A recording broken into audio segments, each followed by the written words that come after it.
Welcome, everyone. I'm Penny Lewis, the Executive Director of the Ecological Landscape Alliance, and I'll be the moderator for today's webinar, The Challenges of Restoring Urban Native Habitat.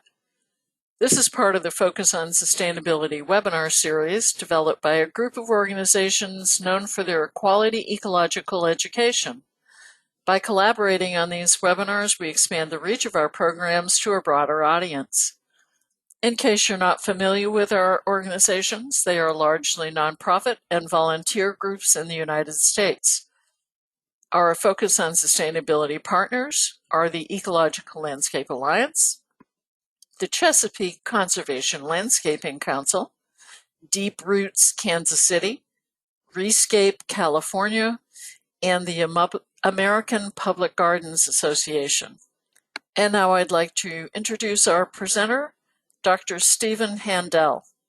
Dr. Handel is a distinguished professor of ecology and evolution at Rutgers University, where he studies the potential to restore native plant communities, adding sustainable ecological services, biodiversity, and amenities to the landscape. His research explores pollination, seed dispersal, population growth, and problems of urban and heavily degraded lands. Welcome, Dr. Handel. Thank you so much, Penny. It's a pleasure to be here today. I understand there's over 200 people listening in today, and I certainly appreciate the interest in urban habitats and urban ecological restoration. I'm a plant ecologist, and I've always been interested in plant biodiversity and reproduction and pollination. And although most plant ecologists study the great wild areas of our world, I have been pulled into cities, as you will see, to see what is possible. How can our ecological training and body of knowledge help improve the environments in our cities? This snapshot shows a typical New England landscape, forest, meadow, and at the bottom there, a wetland where the soil is saturated. This is the kind of habitat we're interested in bringing back to our urban centers. There's many species here, maybe 200 plant species that support over 100 birds, and of course, thousands of insect species. Is it possible to bring vistas like this back into our cities? What I also like about a habitat like this is that it really doesn't require any human maintenance at all. No expenses, I tell city governments. It's a naturally sustaining population and community. Oh, it changes from year to year, depending on how hot or cold it is, or whether it's a dry or wet summer. But by and large, an environment like this stays pretty much the same, and we don't have to pay for it. We get so many values from this. What can we do to bring these things back into our cities? Well, this is the kind of habitat I work with. Isn't this beautiful? This is an abandoned lot in a city in my home state of New Jersey. The soil is cracked asphalt and concrete. Oh, it's green, all right. Phragmites, mugwort, other urban weedy species which have moved in. Can we do better than this? Here's another urban landscape I've gotten interested in. It's a landfill, a sanitary landfill. Every city has landfills. They're run by civil engineers, and when they're through dumping garbage, they cover it with some soil and some grass so that the soil doesn't erode. The biodiversity here is about 2 or 3. Oh, it's a habitat, but very, very poor and nothing historic. Can we do better than this in our urban centers? This is potentially a public amenity. It's many, many acres, as you'll see soon. And also urban waterfronts, used commercially for decades, if not longer. There's nothing alive here. What is possible in our urban waterfronts to bring back something that has ecological value as well as civic and commercial value? And finally, our city streets, our streetscapes. They're generally sterile. Here's a snapshot on Water Street in Manhattan, near the financial district. Oh, there's some trees planted, some honey locusts, and there's some pots of plants. You see the begonias. It's not really very pretty. It doesn't serve many ecological goals. Can we do better than this on our city streets. These are ways that plant ecologists such as myself are trying to think about what we can do to add our skill set to improving urban environments for ourselves as well as for wildlife. You know, we live in an urban world. I love this graphic. It shows just how much of the world is in fact urban. The yellow represents cities and areas within an hour or so commute from cities. And practically all of the world is urban. Well over half the world's population lives in urban centers. The only thing that's dark here are open Canada, the boreal forest and the tundra, the great deserts of Africa and Australia, and the Tibetan Plateau, and of course the few remaining rainforests of the Amazon and in the Congo. But most of the world is urban. North America, Western Europe, the subcontinent of India and Pakistan, and of course so much of Eastern China and Japan. We think of the world as the wilds, maybe because of those wonderful nature videos we watch on television, but the world is urban. That's why ecologists must pay attention to it for our healthier future. Nature is more than pretty, as I think this audience knows. It's also valuable. We talk about ecological services, the provisions of nature, whether it's wood or foodstuffs, the regulating power of nature to cool and clean our air, to build our soils, to control groundwater. Nature is habitats for the wildlife that also supports our lifestyle as well as worldwide biodiversity. And finally, the cultural ecological services. That's a nerdy way of saying the joy we get out of nature. Places where we can go to relax, to draw, to get away from it all. Nature has real value, which isn't always shown in city budgets, but we add back nature to our city centers for all of these reasons. Well, what ecological links and processes can I add as an academic ecologist to help bring back these services to our city centers? Oh, good Lord, it's not easy. And it's not my job to say that it is easy for us to do this. There's many problems of dealing with restoration of urban areas. Here's just a few. Fragmentation. Here's a drawing of the New York metropolitan area. The Manhattan is in the center, right here.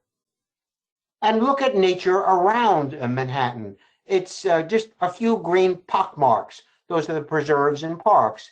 Everything else that's in beige is us, our homes, our roads, our commercial areas. There's very little green here. Restoration says, can we bring back more green pockets to maintain and improve the whole complex? Urban centers are also hot. It's called the urban heat island effect, which many of you know of. Urban centers are usually 6 or 7 degrees hotter than surrounding countryside on any one day. That's because of the paving and the asphalt and the emissions of vehicles and our buildings with store heat during the day and then slowly radiated out at night. So urban centers are not natural. And whatever we think about habitats in urban centers has to be aware of the urban heat island impact. And as the world warms, of course, it gets even worse. And of course, what we have in urban centers is degraded. Past land uses and misuses have changed what habitats that we have look like. In this picture here on a landfill, look at that soil. It's barely soil at all. It's old debris and broken glass. I tell my students that maybe we should call ourselves in vitro plant ecologists because there's so much broken glass on the streets that we work. Urban soils are terrible, to be technical. On the right, you see a natural forest soil, many layers, many horizons, from mineral soil to a mixture of mineral soil and organics to the top, which is the decaying leaves and such. Roots and animals live in these layers, and it's terribly important for habitat health. On the left, you see an urban soil profile, and it's terrible. It's mostly asphalt, concrete dust. Things have been mixed and degraded for decades. These are all the problems we have in dealing with urban soils. And this must be addressed first before we can think about plants and animals and sustainable biodiversity. Urban soils are variable. They change from place to place depending on what was done there last, what construction or demolition. They're compacted from machines and people wandering over the ground. They're chemically quite different. Oils make it hydrophobic, shedding water instead of absorbing it. Of course, the pH has changed because of pollutants. With compaction, there's not much oil or water in the soil, so it makes it poor quality for the living plant and animal community. Without all the appropriate soil organisms, including microbes, the natural nutrient cycling is really suppressed. Often there's pollutants like heavy metals, which are poisons to plants and animals, and that urban heat island effect makes the soil hotter, which is a stress also to plants, animals, and microbes. These are things we have to address. We can't always solve all these problems, and it helps us frame what is possible, what an ecological solution could be. It won't be what Columbus saw the day he landed in North America. There's more to it. There's also biotic stresses. These invasive species, I'm showing a plant here that's common in the East Coast, Celastris. It's a beautiful plant that was introduced on purpose from Asia because of its beautiful flowers, rather fruits in the fall. People would collect these things, use them as decorations for the winter holidays, and then, of course, the seeds would be thrown out and it infected other landscapes. It grows so quickly in our East Coast parks and forests that it's a major pest. The vine grows up, shades, and eventually kills trees. The tree falls down, and the vine grows up the next one. Bittersweet, we call it. Beautiful, but dangerous, as so many things are. On the ground, too, there are herbaceous invaders, which are devastating to the health and sustainability of our landscapes. This is stilt grass, a plant brought in by mistake from East Asia. It's an annual grass, can be a meter tall, over a yard. Deer don't like to eat it because the leaves are tough. It grows well in the shade, and when it forms these lawns, it suppresses seedlings of the canopy trees and our whole native herbaceous flora, denying foodstuffs and even pollen to our pollinators. It ruins habitats, even though to a layperson you'd say, oh, it looks so neat and clean. Good Lord, it's neat, but clean biologically is not an advantage. What can we do about all these invaders? We've learned in city centers we have more invading plant species and cover than in the countryside. This study we did in the New York metropolitan area shows differences between the very urban center, one on the horizontal x-axis here, and the countryside, a 0 on this axis. As we move into more and more urban areas, the percentage of alien species, non-native species, goes up till it's over 45%. In the countryside, in this age, it's only about 15 to 20%. So the cities are where non-native species problems are concentrated. So what is the target? I think that's the hardest thing for ecological restoration, is working in cities. This lovely artwork shows a poor commuter coming out, and what he sees is the deep past, a carboniferous forest. Of course, those plants are all long extinct. What should we use as the target given all these problems of today? Should we go back 100 years? We have good data on what our city centers look like, or 50 years? I would say no. Given all these problems and the coming and increasing climate change, we have to think long and hard about a sustainable ecological target for our cities. It really is the most difficult question in our work. Urban habitats today are complex. It's not just our lovely parks, it's other little parcels that make this kind of a mosaic. Little green areas, backyards, gardens, green roofs. the little bit of nature along urban streams and rivers that still persists. Vacant lots, and there's always vacant lots in city with reconstruction, and little bits of remnant vegetation and areas that just were maybe too steep or too moist to build on in the past. So we start with bits and pieces of urban habitats that we build upon. What can we do to make this mosaic better, more biodiverse, and more persistent? Even some of our roadsides have median strips, or they're usually mowed grass, but maybe we can do better than that to improve the overall ecological services that surround us. Well, if we want this kind of a habitat mix, what's possible? And we've started with a series of simple experiments to try to define a target which is feasible and cost effective. And let me tell you about some of these experiments, and then I'll give you 2 case studies where we've applied this ecological information to really restore some urban centers. Well, this first aerial photo is of a landfill in central New Jersey. The middle of the picture here is an old landfill, about 20 acres. And look at this environment. It's surrounded by another landfill, big roads. This is the Jersey Turnpike, the busiest road in America. We're very proud of that. Railroads and railroad sidings, this degraded marsh here, and of course a very, very dense suburb on the side. Nothing here is natural. Everything is human dominated, as we like to say. What can we do here? Well, here's that landscape in the middle, that old 30-year-old landfill.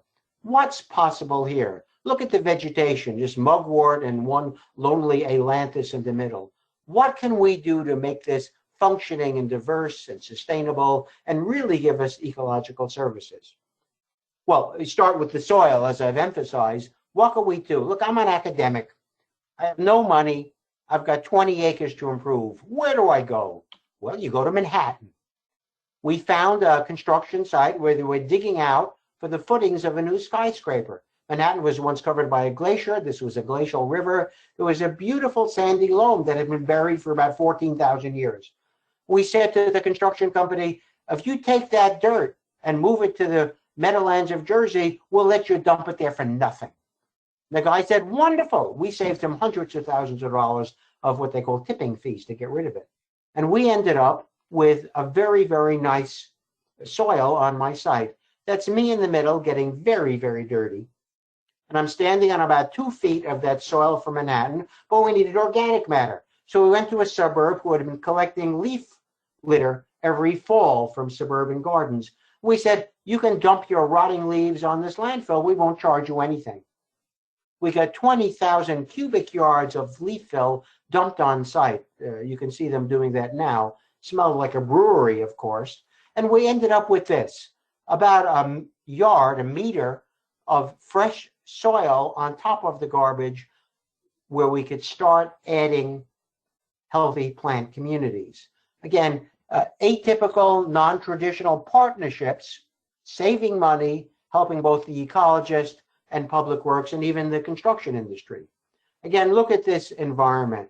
Phragmites around it, that suburb in the distance, and some of the big buildings near Newark Airport. This is not Yosemite National Park. This is an urban area desperately in need of ecological structure and advantages. Well, after we did that, I got a call from New York City. They said, hey, Handel, you're helping Jersey. Can you help us here in New York? And I said, of course I can. And they sent me to Fresh Kills Landfill, the biggest landfill in North America. This is where most of the garbage of New York City has gone since the World War II. It's closed now. It's called Fresh Kills. Kills, of course, is a Dutch word, which means streams, and it was named by the first Dutch settlers here. It doesn't have anything to do with crime. And here's the landscape. It's over 2,000 acres. I'm standing on one of the mounds of garbage about 150 feet tall. They're still dumping behind me. Again, the landscape is devoid of anything of ecological health.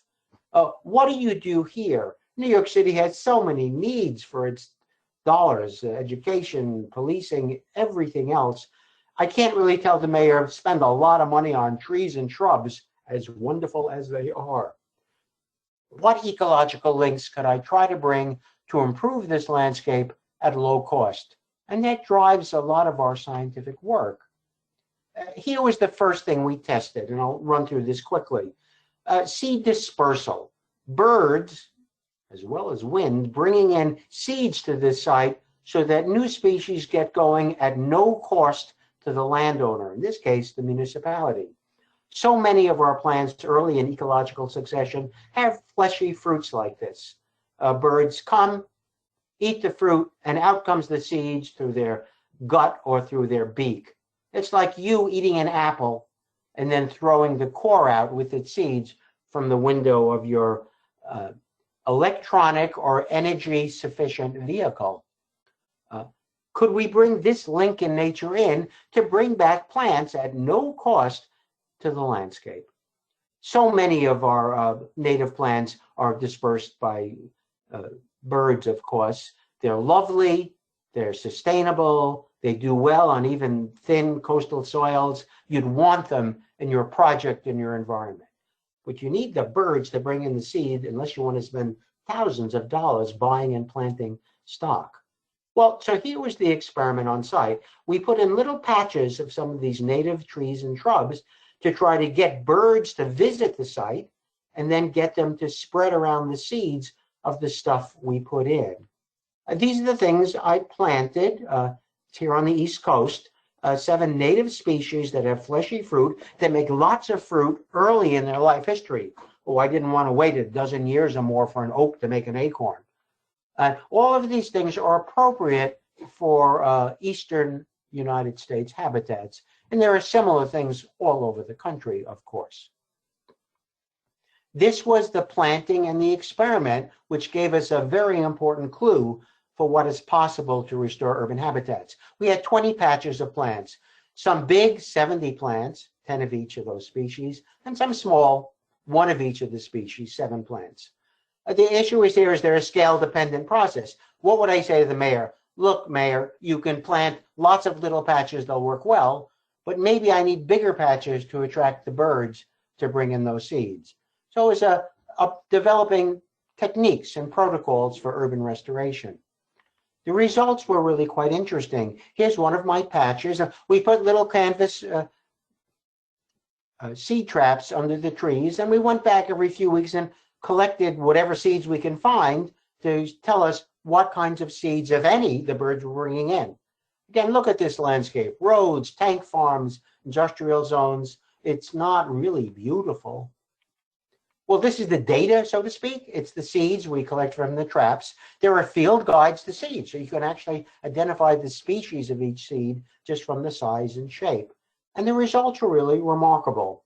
We had 65 of those traps, 65 square meters, and I hoped we'd get some seeds over the season, and the results were remarkable. We ended up with 14,000 seeds in the traps that first year, over 20 species of plants. These are the most common ones. I didn't plant any of them in my experiment. These all represent seeds brought in from elsewhere by the bird community, some by the wind also. We put a few traps out into the open grassland as a sort of a control, almost no seeds there, only 14 seeds collected out in the grassland. And birds are not stupid. They don't land on the grass. It's dangerous. There are cats, there are snakes. They land on perches. That's the safe place. You've got to have some of these plants in to attract birds to come to the site. Well, I thought this was, of course, a wonderful finding, an optimistic finding, that seed dispersal of native plants can persist even in the biggest landfill in our nation's biggest urban metropolitan center. These are the plant species we found that first year. Most of them are things you would love to have on your site. I put little asterisks next to the invasive species that came in that first year, just as a warning to you. Even in that first year, you need some management to cut out these invasive species before they start taking over the site. Modest management early on is necessary until all these native species make a good cover and cover up the ground. So I was jumping up and down with happiness, and we thought we had a winner. Oh, by the way, with those 4 sizes of plantings, they all worked. We got birds visiting even the smallest patches, the ones that were just 3 meters in diameter, 7 plants. Of course, the bigger ones, which had more perches, more area, attracted more birds, and we got more seeds there, the 9 and 12 meter areas. But even the smallest ones were attractive. Birds just flocked together on those few plants. So that was good to know. We continued this for the next 2 years with surprising results. The second year, there was a regional drought. No surprise, plants were stressed, very few seeds were made. We only got about 1/3 the number of seeds as in the first year. The next year, the weather was great. We thought we'd get over 10, 12,000 seeds again, but alas, we got much fewer seeds also, even though we had over 20 species. What happened in that third year? Well, around the landfill, there was this little remnant forest, and it was cut down that year by a developer who wanted to build another strip mall here. They needed one more pizzeria in Staten Island. Well, this little patch was not protected by law. It's not a wetland. There's no rare species there.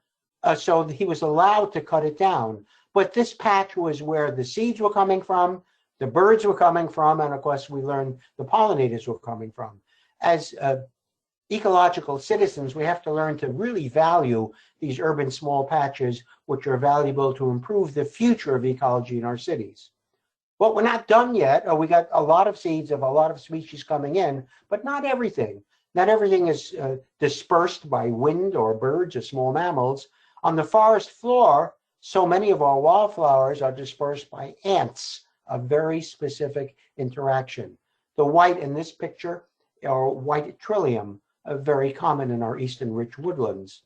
So many of our native herbs are dispersed by ants, violets, Dutchman's breeches, and so many others. This common eastern wildflower has seeds like this. And you see on the left, the seed, it's about 3 millimeters across. The black is the seed, and the white are little fleshy fat bodies from the seed. Ants walk on the forest floor. They find these. Ants are carnivores, usually. They carry these back to the nest where they eat off the fat, feed their babies, and then deposit the seeds unharmed into their trash pits. And the seeds then grow far from the mother plant. This interaction, again, it's just like you eating that apple and throwing out the seed. But ants do it on the forest floor. Ants are social. They always carry food back to the nest to feed the babies. And here's a picture of an ant worker bringing a bloodroot, sanguinaria seed, back to the nest, where they'll bring over their larva to feed on the fat, and then out goes the seed unharmed. Well, look, we can't buy ant colonies at Home Depot. We just need time till ant queens fly to the site, start nests, and then start dispersing seed. So we actually have to come back several years later when we have some canopy, start populations of these plants, and then wait for ant colonies to move in. Urban restoration takes time. It's a resource we need. The next ecological link is pollination. Could we get pollinators on this vast old landfill? So we went to the flowers of the things we planted and recorded visitation by bees, hoping we'd get some bees visiting this isolated, mostly sterile site. And we found many, many bee species, actually over 60. They're beautiful animals. They're very interesting animals.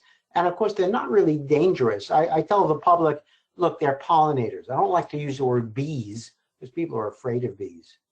Of course, only female bees have stingers. And these little wild bees are afraid of you. We are Godzilla compared to these bees. No one who's listening today, I'm sure, has ever been stung by one of these little wild bees. It's only bumblebees and honeybees that are dangerous when you get near their nests.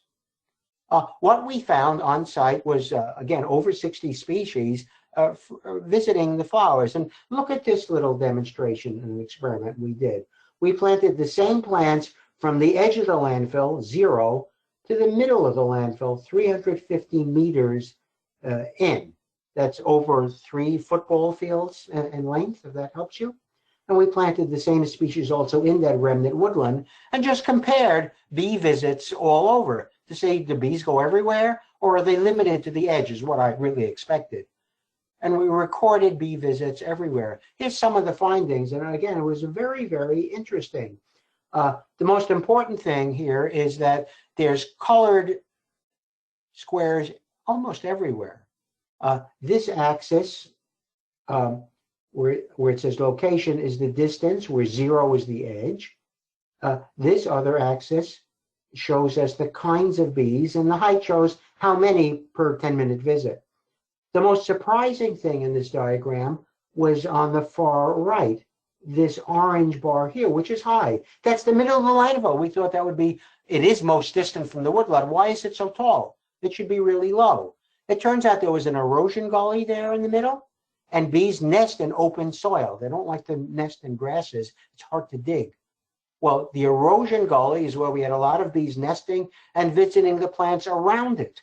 So what was an engineering failure was an ecological advantage. Something we had to deal with. And the way to deal with it is, of course, they had to fill up that erosion gully. That's required by law on a landfill. We told the engineers, look, put in some soil on top. Just dumped soil of different textures. This adds to the depth over the garbage, and it gives us healthy nesting habitat for pollinators. And then everybody's happy. The ecologists, the plants, and the civil engineers who are in charge of the site. Again, a low-cost solution to advance the ecological function of pollination and producing seed on site. All right, those are the kinds of simple experiments which have elucidated what could be possible in our big urban centers, even on terrible land like landfills. Let me give you 2 case studies of how we've applied this. The first is wet on the East Coast. This edge of Brooklyn here near downtown Manhattan. The white is an old commercial zone, which was a big shipping area for many years, no more because it's not big enough to supply and support modern container ships. At the beginning of the study, again, here's the waterfront. You can see the famous Brooklyn Bridge in the distance. There's nothing alive here, not even underwater, which was scraped clean so that the bottoms of boats wouldn't be scratched.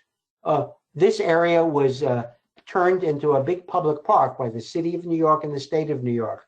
The designers were the famous landscape architect company, Michael Van Valkenburg Associates. It's about 1.5 miles long and skinny like a string bean. Part of it was a parking lot and warehouses, as you saw, and the wharves, which are about 800 feet long, were maintained. They're strong. They were built to hold trucks and wagons, and those were turned into habitat and public spaces. Some of it athletic spaces, some of it habitat to get away from it all. And on the landscape, also places where people could walk and play. These are all the habitat types that were put into the master plan: woodland, shrublands, wetlands, which could take water from the city streets, some open meadows, dunescapes on the piers, in the water salt marshes, I'll show you, and even submarine habitat is being looked at to bring back eelgrass, Sostra, and some places for coastal birds to nest. Many habitat types, even though it's so skinny at the edge of Brooklyn, where all the hipsters live. We wanted a lot of habitats here because it was necessary for plant and animal sustainability and biodiversity. Many birds need different feeding sites through the different times of the day and year. They like woodlands for protection from storms and hawks, even if they're grassland birds. We know they'll be changed through the years as the city gets hotter and probably drier. The more habitat types we have, the more the chance that something will persist. And of course, the human ecology. Different people like different kinds of habitats. So open areas, shady areas, ponding areas. This is enjoyable by different people. The more people that come enjoy the park, the more people, more voters, will make sure this park is maintained and supported by the government in the years to come. We cannot be naive. If people don't like it, these parks, these restoration projects will not persist. Well, here's a rendering from Van Valkenburg's company on what the plan was that salt marsh with kayaking, something that hasn't been done for hundreds of years in this stretch of the East River. A young woodland on the left of a sumac rus species, and a public promenade for the local residents, an area that had been closed to the public for over 100 years. It was a commercial zone. Another rendering of an open meadow, again, of salt-tolerant species, since the winds over the harbor are salty, and there's an occasional flooding. And we also put in species that were attractive foodstuffs for local butterflies. There's over 40 species of butterflies in the city of New York. Isn't that wonderful? We had to make sure we had species to support caterpillars and nectaring for the adults. And of course, it's a place that people love for the beauty, and is a place to socially get away from it all. Well, here's a real picture of how it was built, again with that Brooklyn Bridge in the background. Native woodlands, this little ponding area of city street water, which has been cleansed, surrounded by emergent plants. You see cattails, rushes, bulrushes. This water is maintained and is used in cisterns to water the plantings all around it. So you don't have to buy city water, which is meant as drinking water. So it's financially useful as well as ecologically valuable. Here's another real picture of this restored salt marsh at the edge with some rock put in, because the East River has such high energy, to maintain these plantings. And of course, it's habitat for young fish, for invertebrates. It supports the biology of the East River, as well as supporting the edge of the upland Brooklyn Bridge Park. Thousands of people come here, hundreds of thousands in the summer months. It's a great social amenity and success. And it's more than that. Birds come here, and the herons of New York Harbor needed more places to live. This shows the rookeries. There were just a few. And of course, each of them is at risk. It could be burned. It could be vandalized. There could be an oil spill ruining those rookeries. By having one more rookery in the middle, near Brooklyn Bridge Park, where the star is, it supports the whole network. It's an landscape ecology advantage for the whole thing. The value is just not this one park, as charming as it is. The value is for the whole landscape ecology network. And that's true of so many of our urban restoration projects. Like those green pockmarks I showed you at the beginning, it's one more pockmark to build strength and sustainability all over. Well, let's move to the West Coast, hot and dry.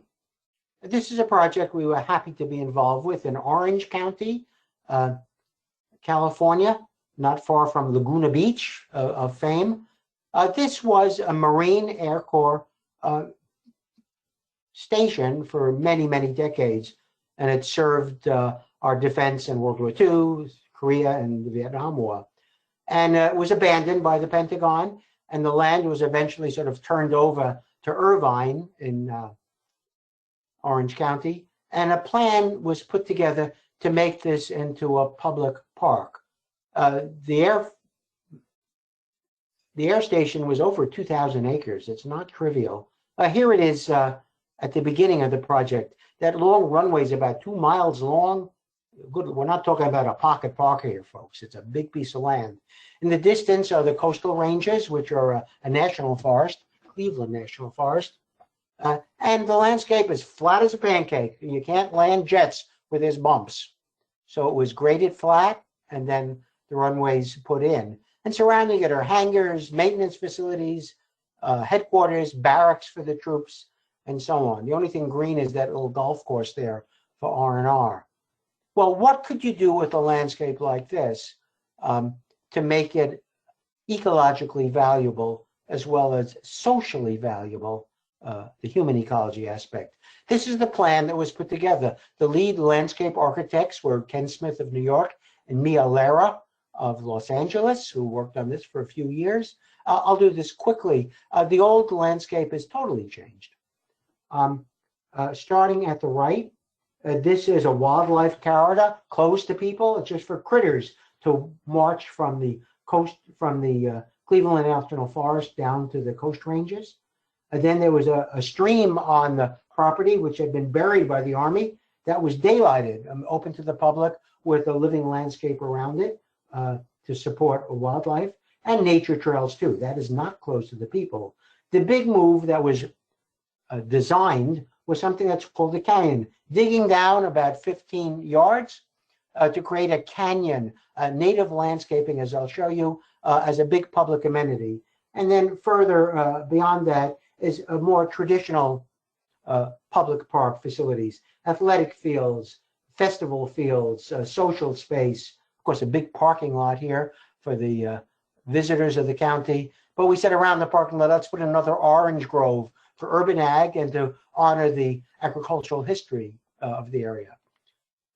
These are the kinds of habitats on the West Coast where it's so dry, about 13 inches of rain a year, good Lord. And it's getting drier and hotter, as we've been seeing with all those fires. Coastal shrub, oak woodlands, where there's some water, meadows and grasslands, and some streams, supporting a typical Southern Californian biota. This is that canyon feature, and you don't have to read all these labels, but the idea is we put in, again, a mosaic of native habitat types. North facing and south facing, they get different amount of illumination, different amount of drying, knowing that as the decades move on, some will win and some will lose as it gets drier. We don't know the speed of that change, but it will occur. We start off with a lot of biodiversity and let natural forces and stresses thin it, things we really can't control. Oh, here's a rendering of what that canyon could look like. The native palm of California, native opuntia cactus, as you see, and a lot of sage, salvia, and many other species, even Hollywood, the native shrub that the movie industry has based their community on. Hollywood is a plant, not just a place to become a superstar. The ground is not going to be flat, of course. It has to be irregular to support rotting wood and rocks. This is necessary for soil biota. Even, for example, one of the native lizards, a beautiful little animal, its niche, its requirements are complex, and you got to think about this. Sandy soil for burrows and for laying eggs, dead wood where it can find termites, what it likes to eat, and so on. It's not so easy, even for one little lizard. Our work is complex, it's important, but again, it's not my role to say it's that easy. It takes time. I'm supposed to tell you, if you have any questions, please submit them through the chat now so that our moderator, Penny, can read them out at the end. And let me give you some summary slides. Again, urban ecology is not going to bring back what was here 200, 300 years ago. There are real constraints. Dispersal of seeds and animals has to move into urban parcels. It's not so easy. We're surrounded by degraded plant and animal communities, not the original historic biodiversity. We may have to add back what isn't there present in the complex, the landscape. The soil, as I've stressed, is often poor with very few microbes, and we have to address soil quality and quantity before we start plantings. Successional processes are important. They're often missing in cities, whether it's fire, which is not permitted, or flooding, which is also stopped. Many of our meadows need disturbance. We have to manage that in some way if we want those habitats around. Invasive species, both plant and insect, are everywhere, and we have to deal with that as a constraint. Some things can be stopped. It needs management. And even the kinds of plants we put in. Urban centers, as I've said, are hot. You can't just get seeds or B&B material from anywhere. You need the right varieties that can thrive in hot, difficult urban centers. And urban varieties and genotypes are now being developed by our best native plant nurseries. There's also social constraints, the human ecology. Beauty in the eye of the beholder. Good Lord, not everybody loves nature. Some people are afraid of nature. You get bug bites. Animals might have rabies. You'll sneeze from the pollen in the air. This requires education and understanding. It's our job as ecologists, landscape designers, to show people that nature is more better than dangerous. Ecological disservices exist, but they're outweighed. Second, different strokes for different folks. Not everybody wants nature in a city. Good luck. There's a piece of land. Let's build some housing, even affordable housing. That's an advantage. Some people want stores, that pizzeria of Staten Island. We have to deal in the political framework in the best sense, understanding where nature is needed and where other human needs can be satisfied. We have to fit in. This is not Yosemite. The numbers game. Some animals need big areas. Many urban parcels are small. You can't get every bird you might like. We have to understand the needs, the niche of species before we plan what can come to an urban restoration project. I want to be alone, the great quote from Greta Garbo, the old movie star. You don't know what it's like, maybe some of you do, to be a botanist who goes to a city manager or an engineer running a site and say, hello, I want you to change every way that you manage old landfills. They look up and say, I am so overworked and underpaid and I have so many laws I must satisfy, and you want me to change how I manage my landfill? Please leave me alone, Handel, you're just a botanist. Well, again, it takes time and convincing and explaining that adding ecological services can be an add-on to the other needs of degraded lands like landscape. It's not impossible, it just takes time. And finally, here comes the sun, the Beatles line. The world is getting hotter and drier. We've got to plan for the future more than the past. I once wrote an essay that said the past is not prologue. Don't confuse the past with the future. All of our plans must recognize the rapidly changing environment that is the world we work in. The opportunities are enormous, bringing back natural heritage, ecological services or functions, cutting down management needs, which are so high in managed parks today. Anything we do can spread out and improve biodiversity in surrounding parcels. And of course, the world is changing. Every urban restoration project adds resiliency to improve our future. This is why I work in cities, and I hope many of you listening will take the challenge and the difficulty and try to add back to our urban advantages.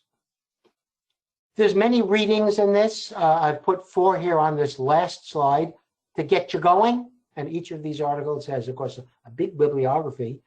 During this time of COVID, you all have lots of time, so start reading these things. And with that, I think I'll stop and I'll ask Penny to let me know if there's any questions that we can start to discuss together. Thank you so much for your time. Good health to you all, and thank you so much for listening. Yes, we have many, many questions. Yes, so let's begin with what is your opinion of phytoremediation, and if you like it and think that it is worthwhile, which particular species do you think are well suited for remediating soil? Oh, Penny, that's another 1-hour lecture, but let's start with this. Of course, it's a tool to use. It's a tool in our toolbox. Some sorts of pollutants like hydrocarbons can be broken down by microbes on the roots of many plants. Others, like heavy metals, are much more difficult to work with. There are some plants that tolerate it. The best resource, to answer this quickly, is a book called Phyto, P-H-Y-T-O, by Kennan and Kirkwood. And that's a tremendous and modern textbook on the processes of phytoremediation, what plants work and for what stresses. That's where I would tell my listeners to look at. Phyto by Kennan, K-E-N-N-A-N, and Kirkwood. Very good. What is your opinion of biochar, and do you use it for urban soils? I have not. That's not that I don't approve of it. I know it's been very successful in many areas.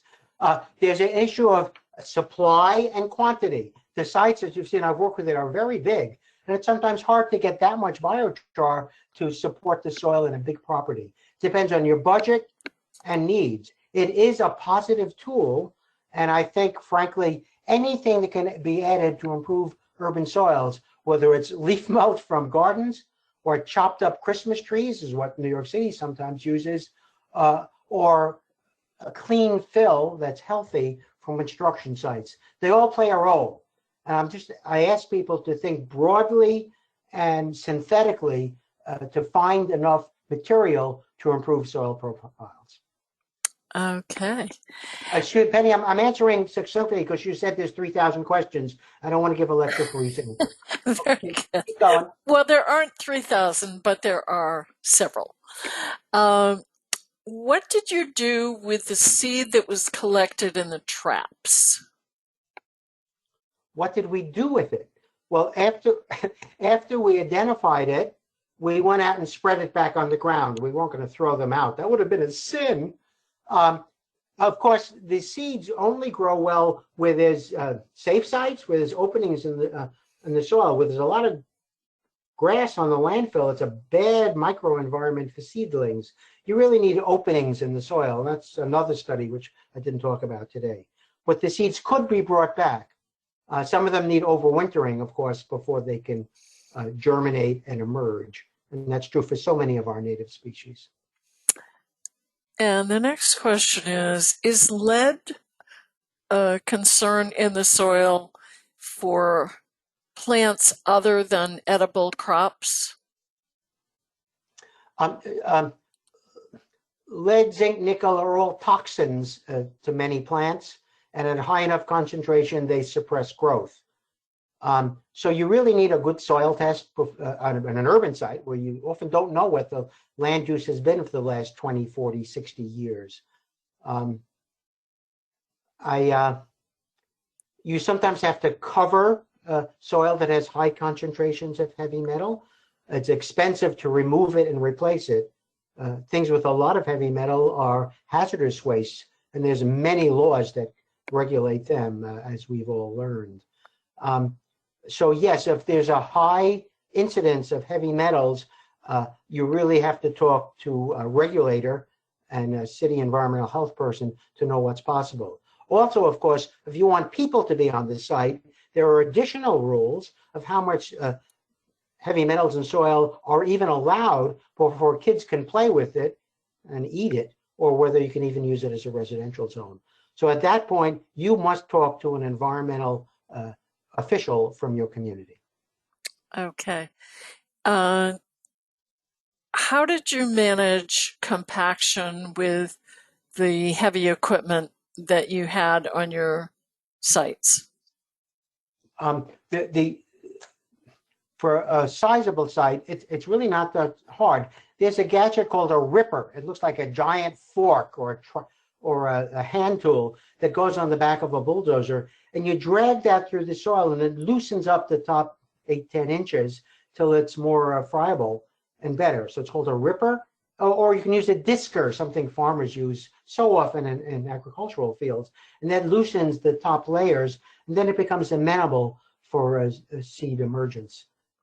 If it's a small piece of land, you have a pizza party, and you get people to come down with rakes and loosen it up. But on a bigger site, you can use a small dozer or a bobcat pulling a disker or a ripper, and that will lower bulk density, as the soil scientists call it. Okay. At your Fresh Kills project, did you do any soil amending before planting?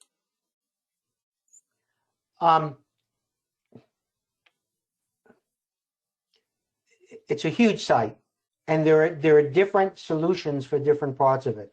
Some of it are just going to be grassland meadows where they've left it with the 2 some odd feet of clean fill which the engineers put down. That really is enough for some of our tolerant native grasses and wildflowers. For where they want to use woodlands, they have added additional soil erosion to have a deeper rooting layer. In the areas we worked on, some areas they did bring in more cover, final cover, to deepen the soil. And again, we paid attention to the quality of the soil. It's not, we want to put in woodies. It's not just clean fill, which is the old specs. It has to be a little bit better, particularly in organic matter, to support the kinds of microbes and so on necessary for woody plant community success.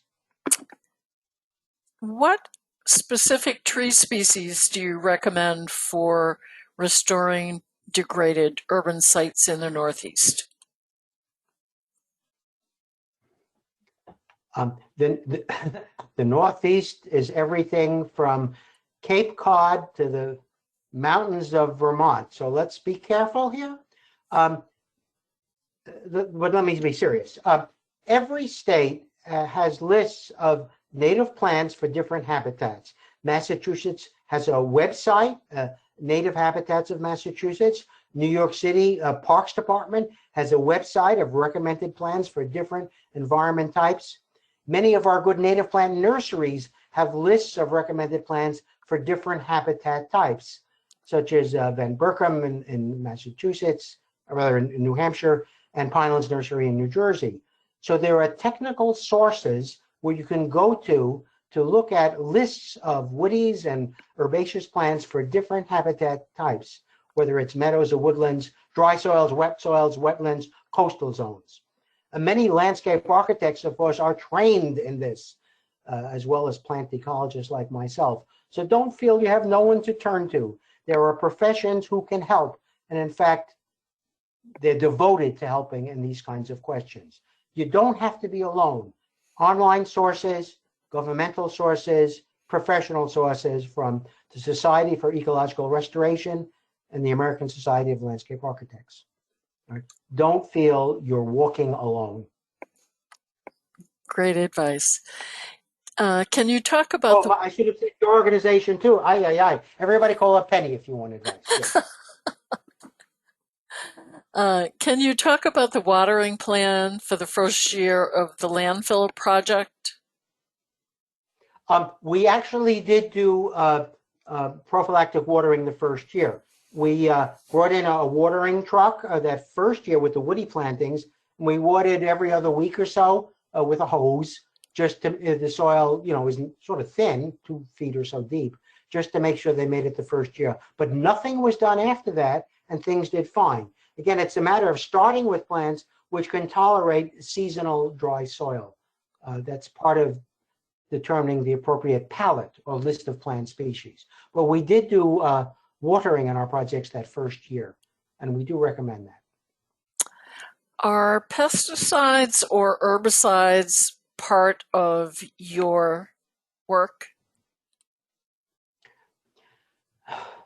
We only use herbicides with some invasive plant species. You really can't mechanically remove things like mugwort. They have deep roots and they're clonal. The best way around that is using wick-applicated local application of certain herbicides, and there are many, to make sure you kill the invasives until the native plant community takes over. We haven't used pesticides at all. It's very difficult to find a pesticide that's specific for a few invasive plants, pest species. So that's a problem. We're losing our ashes, as this audience knows, to emerald ash borer. There's nothing we can do about that, except plant something else other than ash. I'll leave it at that. Okay, and we are running short of time, so I'll ask a question that a few people have interest in, and that is, how do you get started with a city project such as a sanitation department wanting help with those projects that you worked on? Where would you point someone to get started?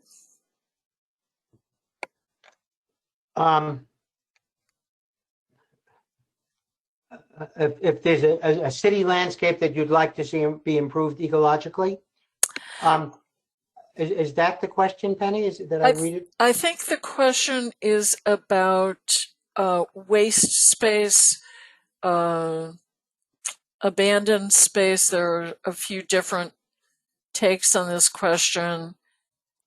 Well, maybe I'll answer it this way. Even the EPA, the national EPA, is very interested in improving old brownfield sites.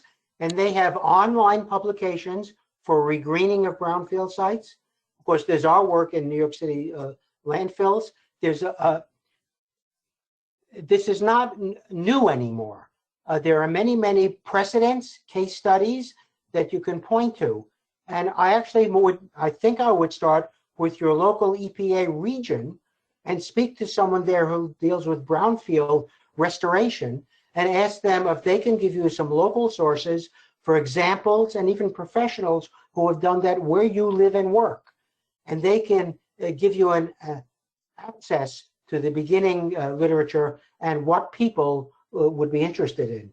Certainly, there are native plant societies who have been interested in this work and local chapters of the American Society of Landscape Architects who are very interested in this kind of public work.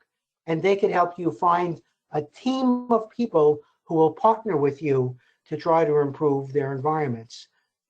Even the parks departments of cities are more and more employing ecologists on their staffs who are trained in these things and would love to have more ecological environments in the city to help support city park lands.